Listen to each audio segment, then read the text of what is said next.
Bonjour, correction de l'exercice 41, page 168 et pas 167. Donc cet exercice, on avait commencé à le corriger en cours. Donc lorsque vous devez résoudre un exercice de ce type-là, la première des choses, c'est déjà regarder quels sont les réactifs. Souvent les molécules sont données avec les formules brutes et vous devez forcément faire vos équations.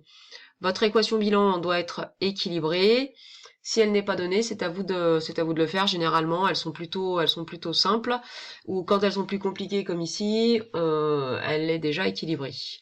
Donc là, on vous donne dans l'énoncé une masse et pour un premier réactif et pour un autre réactif, on vous donne la concentration et le volume. Donc forcément, vous allez devoir calculer les quantités de matière, soit pour une masse, à partir d'une masse, soit à partir d'une solution. Donc c'est des choses qui ont été déjà vues précédemment, donc ça ne doit pas poser de problème. Alors on vous demande ici de schématiser comme pour le TP numéro 16 pour la synthèse organique, un chauffage à reflux. Donc je l'ai pas refait ici, je vous demande de revoir le cours et le TP. Là, hop, voilà. On se retrouve ici avec le montage du chauffage à reflux, avec bon le support élévateur, le chauffe-ballon, et surtout vous trompez pas, l'entrée d'eau qui se fait par le bas et la sortie d'eau ici, puisque là la source chaude étant de ce côté, on a un maximum ici de produits formés volatiles. Donc c'est pour ça qu'ici on veut en récupérer un maximum là. Voilà. Donc ensuite, là, on vous demande dans la question 1B quel est le réactif en excès. Donc c'est une question qui est toute simple, mais en fait le raisonnement est le suivant, à savoir ici calculer les quantités de matière et après vous faites une comparaison avec le réactif limitant, donc avec les proportions stoichiométriques. Moi j'ai fait avec les proportions stoichiométriques, vous pouvez très bien faire avec un tableau d'avancement. Je pense que je le mettrai en complément de correction. Je sais que dans la classe, certains ont raisonné avec le tableau d'avancement. Donc moi je fais d'abord avec ce que j'ai envie de faire, c'est-à-dire mes quantités de matière et les proportions stoichiométriques. Donc je vous ai mis des petites couleurs pour que ce soit plus sympathique à regarder. Donc, je compare et je vais calculer la quantité de matière de ma solution, du permanganate ici, en l'occurrence, et la quantité de matière avec le menthol dont la masse est donnée. Dans le tableau, vous avez les masses molaires moléculaires qui sont également déjà toutes calculées, donc ça c'est un gain de temps. Et vous allez comparer les quantités de matière N1 sur 2 avec N2 sur 5. Donc là, ici, j'ai calculé N2 pour le menthol en faisant 23 sur 156. J'ai trouvé une quantité de matière de 0,147 mol, ou 0,15 mol, ou 1,5 10 moins 1 mol, hein, si on ne prend que deux chiffres significatifs. Et après, je compare avec la quantité de matière ici de ma solution de permanganate, avec les valeurs qui me sont données ici, 0,2 mol en concentration, un volume de 100 ml que je n'oublie pas de mettre en litres, et du coup je me retrouve avec une quantité de matière de 2,10-2 mol. Après, je n'ai plus qu'à comparer ici N1 sur 2 et N2 sur 5, et je m'aperçois très vite que le réactif limitant, c'est celui-ci, c'est N1, c'est-à-dire c'est le permanganate, puisque j'ai 0,01 qui est plus petit que 0,294 mol. Donc le réactif limitant étant le permanganate, et ben forcément le réactif en excès, c'est le menthol. Ensuite, question 2A. On demande de dire à 20 degrés Celsius dans quel état physique va se trouver le menthone, pardon. On vous donne la température de fusion et la température d'ébullition de cette espèce chimique. Donc je vous ai fait un petit schéma ici, hein. Donc température de fusion avant c'est solide, après c'est liquide. Et la température d'ébullition 209. Entre les deux, eh bien vous voyez que à 20 degrés Celsius, le menthone est à l'état liquide. Il n'y a pas de problème particulier. Ensuite, La question 2b, on vous demande comment faire pour extraire la mantone. La mantone, c'est le produit que vous avez formé, que vous avez synthétisé.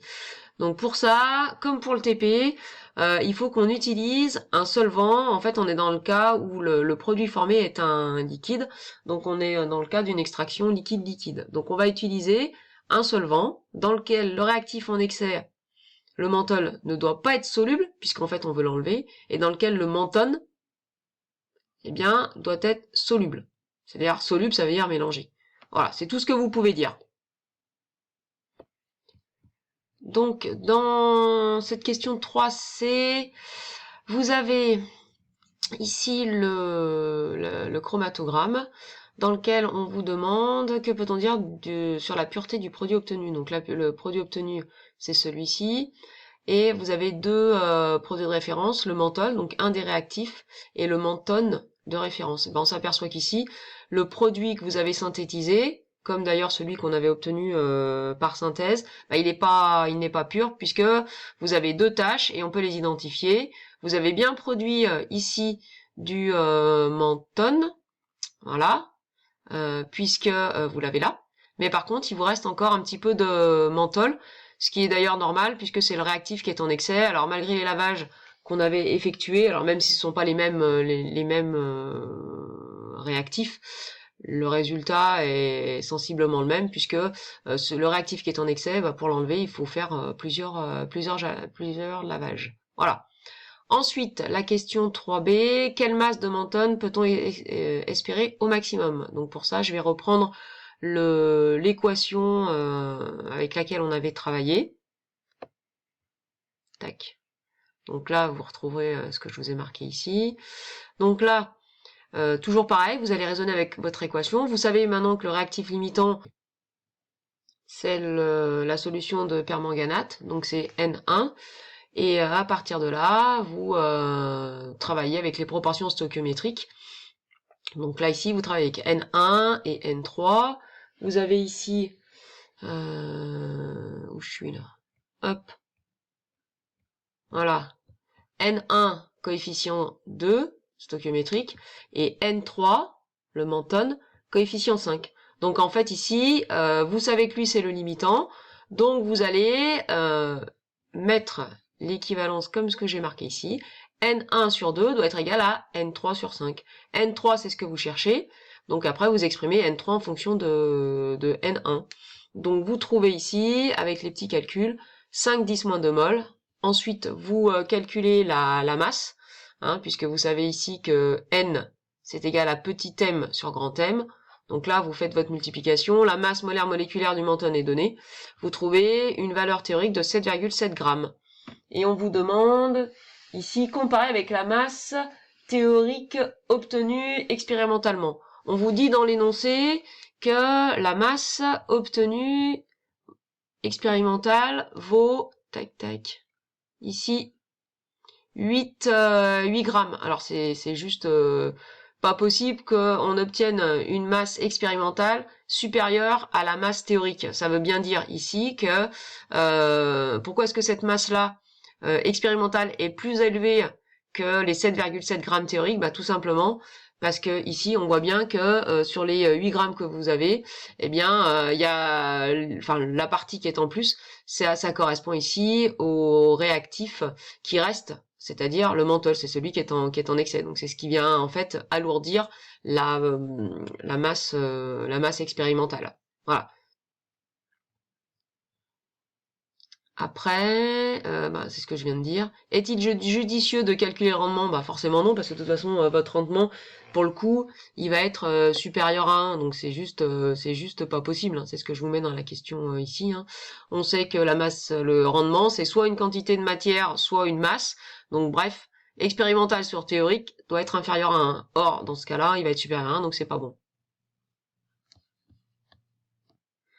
Donc, dans la question 4, on vous demande, on analyse le produit par spectroscopie infrarouge.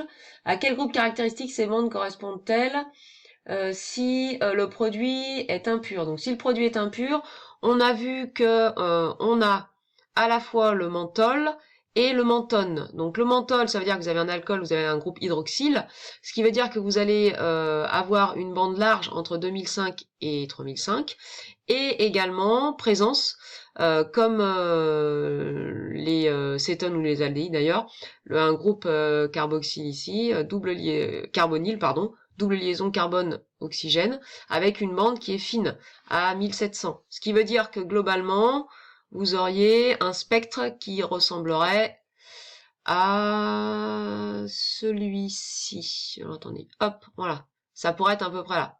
1700, donc C double liaison O pour les cétones, et puis hydroxyle, quelque chose de large. À l'inverse, si vous avez le produit est pur, ça veut dire qu'il y a présence que d'une cétone, donc ça voudrait dire qu'on n'aurait que la bande fine à peu près à 1700. Et du coup, ça serait peut-être un truc comme ça, quoi, par exemple. Voilà. 1700, et là, il y a quasiment rien. Voilà, il y aurait que ça. Donc voilà pour cet exercice. La question 5, comment faire pour purifier, pour l'instant, je m'en fiche. Voilà.